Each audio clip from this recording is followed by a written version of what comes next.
আধুনিক বিশ্বের অন্যতম একটি দেশ সংযুক্ত আরব আমিরাত। সংযুক্ত আরব আমিরাতের বাণিজ্যিক রাজধানী দুবাই এই মুহূর্তে সারা বিশ্বের মানুষের কাছে একটি প্রাণকেন্দ্র হিসেবে বিবেচিত হচ্ছে।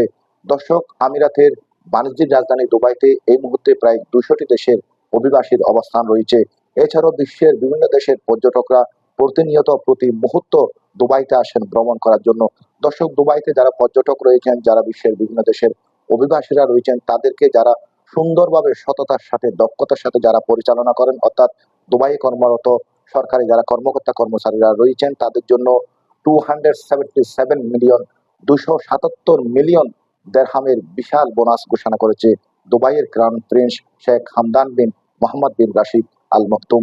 তিনি টুইট বার্তায় এই বিষয়টি জানিয়েছেন। তিনি বলেছেন, দুবাইয়ের যিনি শাসক, যিনি আমিরাতের ভাইস প্রেসিডেন্ট শেখ মোহাম্মদ বিন রাশিদ আল মকতুম, তিনি 277 মিলিয়ন দেরহাম অর্থাৎ 277 মিলিয়ন দেরহামের অনুমোদন দিয়েছে সরকারি কর্মকর্তা কর্মচারীদের জন্য, যেটি আমরা আমিরাতের জাতীয় দৈনিক খালিজ টাইমসের মাধ্যমে জেনেছি। দুবাইয়ের যুবরাজ তিনি টুইট বার্তায় বলেছেন, যারা সরকারি কর্মকর্তা কর্মচারীরা রয়েছেন তারা হচ্ছে দেশের চাবিকাঠি।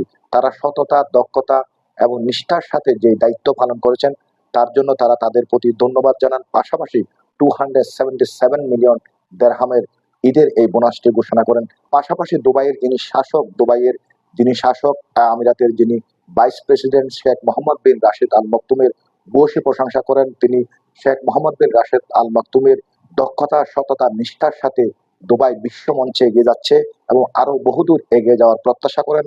দুবাইয়ের যুবরাজ শেখ হামদান বিন মোহাম্মদ রাশিদ আল মকতুমের যে ঘোষণা 277 মিলিয়ন দেরহামের যে ঘোষণাটি তিনি করেছেন, আমিরাত অবস্থানত বিশ্বের বিভিন্ন দেশের অভিবাসীরা এটিকে স্বাগত জানিয়েছেন।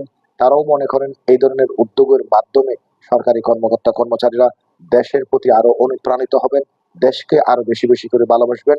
দর্শক, ভালো থাকবেন, সুস্থ থাকবেন। কোনো না কোনো বিষয় নিয়ে আবার আপনার সাথে যুক্ত হব। ধন্যবাদ সবাইকে।